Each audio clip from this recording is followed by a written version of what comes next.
कांग्रेस के लिए हर तरफ से बुरी खबर आ रही है। कांग्रेस के नेता पवन खेरा अब एक्सपोज हो गए हैं कि कैसे बीजेपी को बदनाम करने के लिए उन्होंने फर्जी कागज का सहारा लिया था। लेकिन अब कोर्ट ने पवन खेरा को झटका देकर यह साफ कर दिया है कि कांग्रेस का प्लान अब फेल हो चुका है। दर्शकों, कांग्रेस के नेताओं की आदत है कि काम के नाम पर तो वो राजनीति नहीं करते हैं, काम के नाम पर वो पीएम मोदी और बीजेपी को नहीं घेर पाते हैं तो वो सिर्फ फर्जी आरोप लगाते रहते हैं। जब से केंद्र में मोदी सरकार बनी है तब से लेकर अब तक राहुल गांधी ने पीएम मोदी पर खूब आरोप लगाए हैं, लेकिन उनका एक भी आरोप सही साबित नहीं हो पाया है। राफेल डील पर चौकीदार चोर है से लेकर चीन ने भारत की जमीन हड़प ली है के अलावा वोट चोरी जैसे तमाम आरोप पर राहुल गांधी खुद ही बैकफुट पर आ चुके हैं। चीन ने भारत की जमीन हड़प ली है वाले मामले पर तो राहुल गांधी को सुप्रीम कोर्ट से कड़ी फटकार लगी थी। वही सुप्रीम कोर्ट में फंसने के बाद राहुल गांधी ने ये कहते हुए यू टर्न ले लिया था कि मीडिया में छपी खबर के आधार पर उन्होंने ये आरोप लगाए थे। वहीं पूर्व सेना प्रमुख एमएम नरवणे के अप्रकाशित किताब पर भी राहुल गांधी ने सरकार को घेरने की कोशिश की थी। वहीं बीजेपी ने कहा कि नरवणे की ये किताब छपी नहीं है। तब राहुल गांधी ने हाथ में किताब लहराकर दावा किया कि नरवणे की किताब छपी है और ये वो किताब है जो वो पीएम मोदी को देंगे। लेकिन नरवणे ये दावा कर चुके हैं कि किताब अब तक छपी भी नहीं है। वहीं उसी तरह पवन खेरा फर्जी पासपोर्ट के जरिए आरोप लगा रहे थे कि असम के सीएम हेमंत बिस्व शर्मा की पत्नी के पास 3 देशों के पासपोर्ट हैं और अमेरिका में उनकी एक कंपनी है।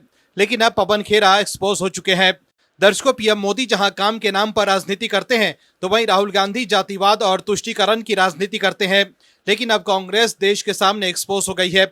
वहीं हाईकोर्ट से पवन खेरा को झटका लगने के बाद बीजेपी प्रवक्ता शहजाद पूनावाला ने एक्स पर लिखा है कि सत्यमेव जयते। गुवाहाटी हाईकोर्ट ने असम के सीएम की पत्नी द्वारा दर्ज एफआईआर में पवन खेरा को अग्रिम जमानत देने से इनकार कर दिया। पवन खेरा की अग्रिम जमानत याचिका वो बब्बर शेर कहां है। पाकिस्तान के विद्रोह और राहुल गांधी द्वारा जाली दस्तावेजों के इस्तेमाल के मुद्दे पर असम को निशाना बनाने के बाद वो भीगी बिल्ली बन गया है। कांग्रेस को असम से नफरत है। वहीं आप दर्शक भी हाई कोर्ट के फैसले से खुश हैं तो कमेंट में यस और गुड हाई कोर्ट जरूर लिखें ताकि कांग्रेस को साफ संदेश जाए कि देश के लोग बीजेपी और सीएम शर्मा के साथ हैं। इस खबर में आगे आपको बताएंगे सब कुछ डिटेल में, तो बने रहिए हमारे साथ अंत तक और देखिए हमारी ये खास रिपोर्ट। साथ ही आप दर्शकों से विनम्र निवेदन है कि अगर अब तक आपने चैनल को सब्सक्राइब नहीं किया है तो अभी कर लीजिए, साथ ही बेल आइकॉन को भी दबाएं। दर्शकों, पवन खेरा के आरोप के बाद असम के सीएम हेमंत बिस्व शर्मा ने आरोप लगाया था कि कांग्रेस नेताओं पवन खेरा और गौरव गोगोई द्वारा की गई प्रेस कॉन्फ्रेंस एक पाकिस्तानी सोशल मीडिया ग्रुप द्वारा उपलब्ध कराई गई सामग्री पर आधारित थी। वहीं अब इस मामले में पवन खेरा पर गिरफ्तारी की तलवार लटकने लगी है। वहीं बंगाल में इस बार बीजेपी की जबरदस्त लहर दिख रही है। पीएम मोदी ने पश्चिम बंगाल के दमदम में एक चुनावी रैली के दौरान आरजी कर मेडिकल कॉलेज की घटना को लेकर टीएमसी पर अब तक का सबसे तीखा हमला बोला। पीएम मोदी ने मंच पर आरजी कर पीड़िता की मां रत्ना देवनाथ के साथ उपस्थिति दर्ज कराई, जिन्हें बीजेपी ने पनिहाटी सीट से अपना उम्मीदवार बनाया है। पीएम मोदी ने भावुक होते हुए कहा कि एक मां ने अपनी बेटी को डॉक्टर बनाने के लिए कड़ी मेहनत की थी, लेकिन टीएमसी के जंगल राज ने उस बेटी को उनसे छीन लिया। पीएम मोदी ने साफ कर दिया है कि 4 मई के बाद खुलेगी अत्याचारों की फाइल। वहीं बंगाल का एक वीडियो शेयर कर बीजेपी आईटी सेल के प्रमुख अमित मालवीय ने एक्स पर लिखा है कि पश्चिम बंगाल में एक टीएमसी वोटर के साथ दैनिक भास्कर का इंटरव्यू पहली नजर में कुछ भी अजीब नहीं लगा, लेकिन उसके छाते पर लगे लोगों को ध्यान से देखिए। ये वो लोग हैं जिन्हें ममता बनर्जी वोटर रोल में रखना चाहती हैं ताकि वो सत्ता में बनी रहे। कभी कभी सच को शब्दों की जरूरत नहीं होती, ये खुद ही सामने आ जाता है। वहीं आम आदमी पार्टी में टूट को लेकर अमित मालवीय ने एक्स पर लिखा है कि आपके 2/3 राज्यसभा सांसद ने पार्टी छोड़ दी है, 7 एमपीज ने पार्टी छोड़ दी। आम आदमी पार्टी पूरी तरह से बिखर गई है। राघव चड्ढा, संदीप पाठक और अशोक मित्तल ने एक प्रेस कॉन्फ्रेंस कर पार्टी के टूटने और भारतीय जनता पार्टी में शामिल होने का ऐलान किया। वहीं राहुल गांधी के दावे से अलग पूर्व आर्मी चीफ एमएम नरवणे ने कहा है कि 2020 में चीन के साथ गतिरोध में सरकार ने सेना को अकेले नहीं छोड़ा था। सरकार पूरी तरह से सपोर्ट में थी और पूरा अधिकार दिया गया था कि हालात बिगड़ने पर चीनी सैनिकों पर गोलियां चला सके। दर्शकों, राहुल गांधी दावा कर रहे थे कि पूर्व सेना प्रमुख एमएम नरवणे ने दावा किया है कि चीन से संघर्ष के दौरान पीएम मोदी ने सेना को अकेले छोड़ दिया था, लेकिन अब नरवणे ने खुद इन आरोपों को गलत बताया है। असम चुनाव से पहले प्रेस कॉन्फ्रेंस कर कांग्रेस के नेता पवन खेरा ने सीएम हिमंता बिस्वा शर्मा और उनकी पत्नी पर फर्जी आरोप लगाकर दावा किया था कि बंटी और बबली होने वाले हैं फरार। लेकिन दर्शकों, सीएम शर्मा और उनकी पत्नी तो कहीं नहीं भाग रहे हैं, लेकिन पवन खेरा जरूर भाग गए हैं। असम सरकार ने पवन खेरा के खिलाफ शिकंजा कस दिया है। असम पुलिस लगातार छापेमारी कर रही है, तो वहीं पवन खेरा भागे भागे फिर रहे हैं। अभिषेक मनु सिंघवी जो पवन खेरा की तरफ से सुप्रीम कोर्ट में दलील दे रहे हैं, वो भी अब नाकाम साबित हो रहे हैं। वहीं अब सवाल उठ रहा है कि पवन खेरा क्यों भाग रहे हैं और कब तक वो भागते रहेंगे। वहीं उनके देश छोड़कर भागने को लेकर भी सवाल उठ रहे हैं, क्योंकि असम सरकार ने बड़ा बम फोड़ दिया है। वहीं हाई कोर्ट में जज साहब ने भी बड़ी बात कह दी है, जिससे पवन खेरा की चिंता और बढ़ गई है। दर्शकों, गुवाहाटी हाई कोर्ट ने कांग्रेस के नेता पवन खेरा की अग्रिम जमानत याचिका खारिज करते हुए कहा है कि उनकी कस्टोडियल इंटीग्रेशन यानी हिरासत में लेकर पूछताछ जरूरी है। कोर्ट ने स्पष्ट करते हुए कहा है कि अगर आरोप केवल हेमंत बिस्वा शर्मा तक सीमित रहते तो इसे राजनीतिक बयानबाजी माना जा सकता था, लेकिन हिमंता बिस्वा शर्मा की पत्नी रिंकी भुइयां शर्मा को इसमें घसीटना गंभीर मामला है, क्योंकि वे राजनीति में सक्रिय नहीं है। गुवाहाटी हाईकोर्ट ने कहा है कि पवन खेरा अब तक ये साबित नहीं कर पाए हैं कि रिंकी भुइयां शर्मा के पास कई देशों के पासपोर्ट है और या उन्होंने अमेरिका में कोई संपत्ति बनाई है। फैसला सुनाते वक्त हाईकोर्ट ने पवन खेरा पर सख्त टिप्पणी करते हुए कहा कि उन्होंने एक निर्दोष महिला को राजनीतिक लाभ के लिए विवादों में घसीटा है। कोर्ट ने कहा है कि इस मामले को केवल मानहानि का नहीं, बल्कि जालसाजी और आपराधिक साजिश से जुड़ा गंभीर मामला बताया गया है। वहीं असम पुलिस द्वारा दर्ज केस में यह भी कहा गया है कि खेरा जांच से बचने की कोशिश कर रहे हैं। कोर्ट ने रिंकी भुइयां शर्मा को निर्दोष मानते हुए कहा है कि प्रथम दृष्टया भारतीय न्याय संहिता की धारा 339 के तहत अपराध बनता है। गुवाहाटी हाईकोर्ट ने अपने फैसले में यह भी कहा है कि पवन खेरा पुलिस जांच से बचने की कोशिश कर रहे हैं और इस मामले में उनकी हिरासत में लेकर पूछताछ आवश्यक है। अदालत के अनुसार ये जानना जरूरी है कि कथित रूप से फर्जी दस्तावेज किसने जुटाए और इस पूरे मामले में उनके साथ और कौन कौन से लोग शामिल हैं। ऐसे में अब पवन खेरा के साथ इस मामले में कौन कौन से लोग शामिल हैं, उसको लेकर भी खुलासा हो सकता है। वहीं असम के सीएम हिमंता बिस्वा शर्मा ने पहले ही कहा था कि इस मामले को लेकर राहुल गांधी के खिलाफ भी कार्रवाई कर सकते हैं, क्योंकि उन्हें शक है कि राहुल गांधी द्वारा ये दस्तावेज पवन खेरा को दिए गए थे और राहुल गांधी के कहने पर पवन खेरा ने ये फर्जी आरोप लगाए थे। वहीं अब गुवाहाटी हाईकोर्ट ने यह भी कहा है कि पवन खेरा को हिरासत में लेकर पूछताछ जरूरी है। अदालत ने कहा कि यह जानना जरूरी है कि कथित रूप से फर्जी दस्तावेज किसने जुटाए और इस पूरे मामले में उनके साथ कौन कौन से लोग शामिल हैं। वहीं पवन खेरा के खिलाफ असम पुलिस की छापेमारी के बाद राहुल गांधी ने इसे तानाशाही करार देते हुए पवन खेरा को बब्बर शेर बताया था। लेकिन पवन खेरा जिस तरह से भाग रहे हैं, उससे बीजेपी सवाल उठा रही है कि क्या बब्बर शेर ऐसे ही भागते हैं। वहीं हाईकोर्ट का ये फैसला राहुल गांधी के लिए भी करारा झटका है, क्योंकि कोर्ट ने साफ कर दिया है कि पवन खेरा ने राजनीतिक लाभ के लिए एक निर्दोष महिला को गंदी राजनीति में घसीटने की कोशिश की है। वहीं इस मामले की सुनवाई के दौरान हाई कोर्ट में दलील देते हुए पवन खेरा की ओर से वकील अभिषेक मनु सिंघवी ने कहा था कि याचिकाकर्ता के देश छोड़कर भागने का कोई खतरा नहीं है और उनकी गिरफ्तारी की कोई जरूरत नहीं है। वहीं इसके खिलाफ असम सरकार के वकील एजी देवजीत लोनसेकिया ने खेरा को कोई भी राहत देने का सख्त विरोध किया था। असम सरकार के वकील ने कहा था कि पवन खेरा के फरार होने की आशंका से इनकार नहीं किया जा सकता है। वहीं असम सरकार के वकील ने यह भी कहा था कि याचिकाकर्ता ने राजनीतिक लाभ उठाने के लिए मुख्यमंत्री तथा उनकी पत्नी पर फर्जी आरोप लगाए हैं। वहीं से पहले पुलिस उनके दिल्ली स्थित आवास पर भी पहुंची थी। सुप्रीम कोर्ट से राहत नहीं मिलने के बाद पवन खेरा ने गुवाहाटी हाई कोर्ट का रुख किया था, जहां से उनकी अग्रिम जमानत याचिका खारिज कर दी गई है। वहीं तेलंगाना हाई कोर्ट से फर्जी आधार कार्ड के जरिए जमानत लेने के मामले में भी पवन खेरा पकड़े जा चुके हैं। वहीं गुवाहाटी हाई कोर्ट में अभिषेक मनु सिंघवी ने दलील दी थी कि यह मामला राजनीतिक द्वेष से प्रेरित है और उनके मुवक्किल को गिरफ्तार नहीं किया जाना चाहिए, लेकिन कोर्ट ने साफ कर दिया है कि हिरासत में लेकर पूछताछ करना जरूरत है। ऐसे में हाई कोर्ट में सिंघवी की एक नहीं चली।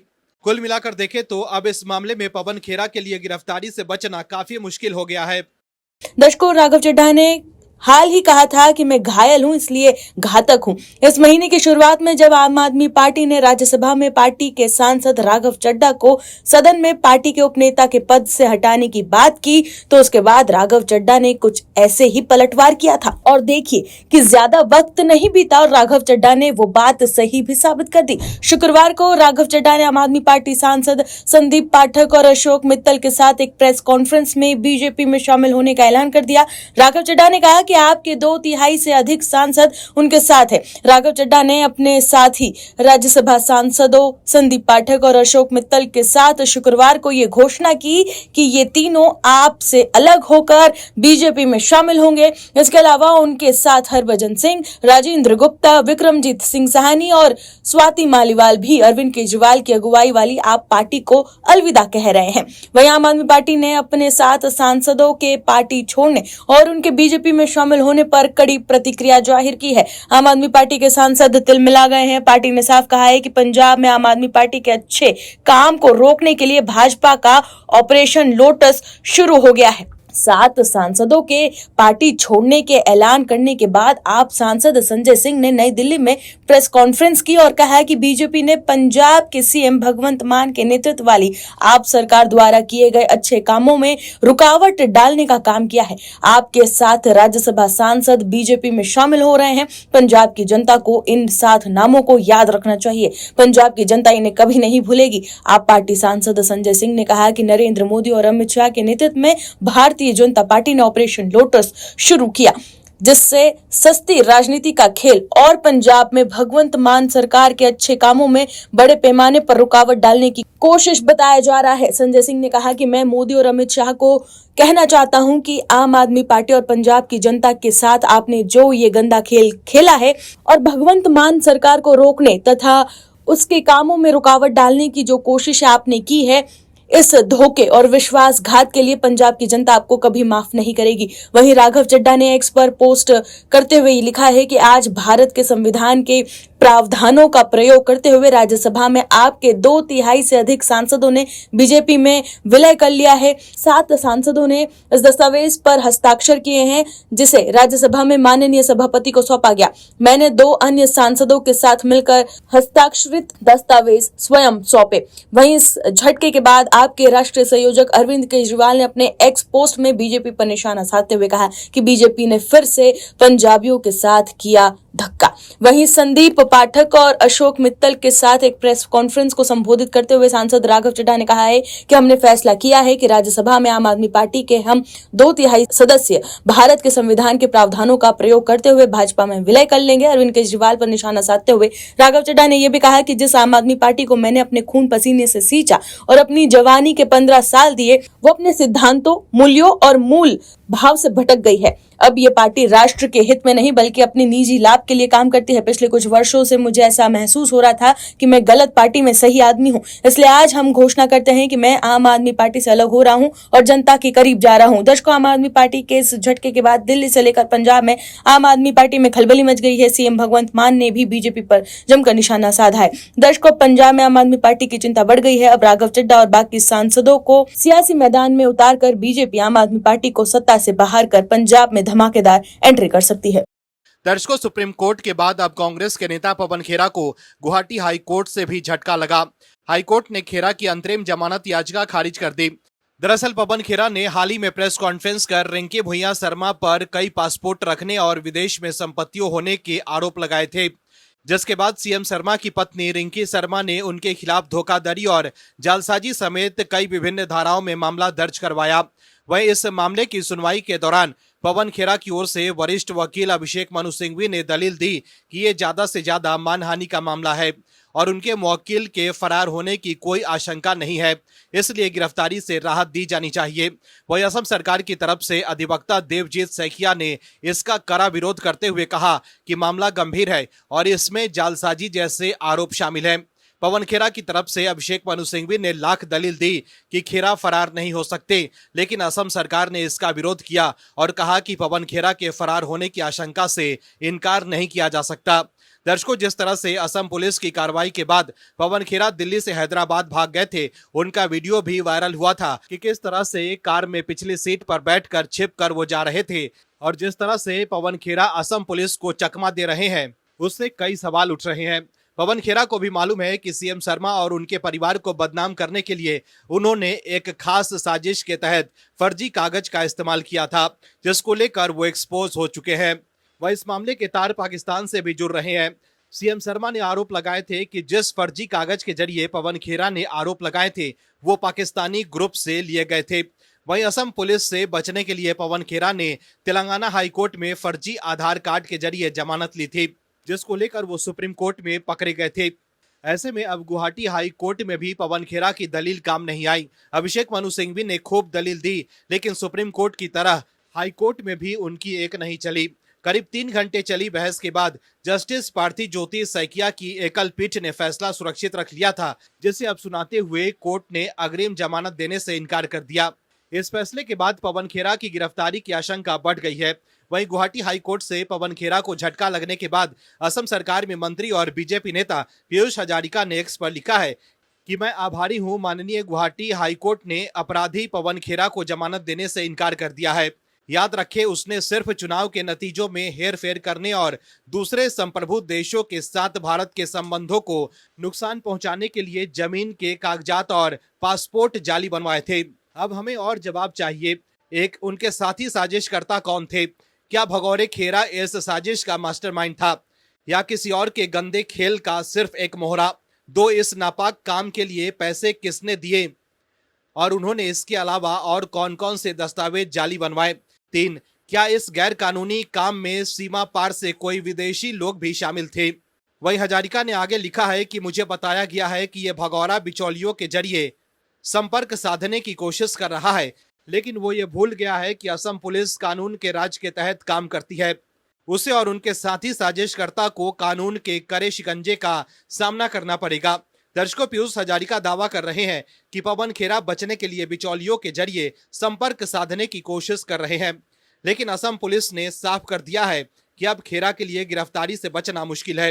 गुवाहाटी हाई कोर्ट द्वारा अग्रिम जमानत याचिका खारिज होने के बाद पवन खेरा पर गिरफ्तारी की तलवार लटक गई है। ऐसे में अब पवन खेरा के पास एक बार फिर सर्वोच्च न्यायालय में तत्काल विशेष अनुमति याचिका दायर करने का कानूनी विकल्प है। हालांकि सुप्रीम कोर्ट से पहले ही उन्हें झटका लग चुका है और फर्जी आधार कार्ड के जरिए बेल लेने के मामले में सुप्रीम कोर्ट से कड़ी फटकार भी लग चुकी है। इसके अलावा पवन खेरा असम की निचली अदालत में सरेंडर कर नियमित जमानत की मांग कर सकते हैं, क्योंकि हाई कोर्ट से राहत न मिलने के बाद गिरफ्तारी की प्रबल संभावना है। ऐसे में ये कहना गलत नहीं होगा कि पवन खेरा की मुश्किलें अब बढ़ गई है। Bureau report, OMH news. आप दर्शकों से विनम्र निवेदन है कि चैनल को सब्सक्राइब जरूर करें।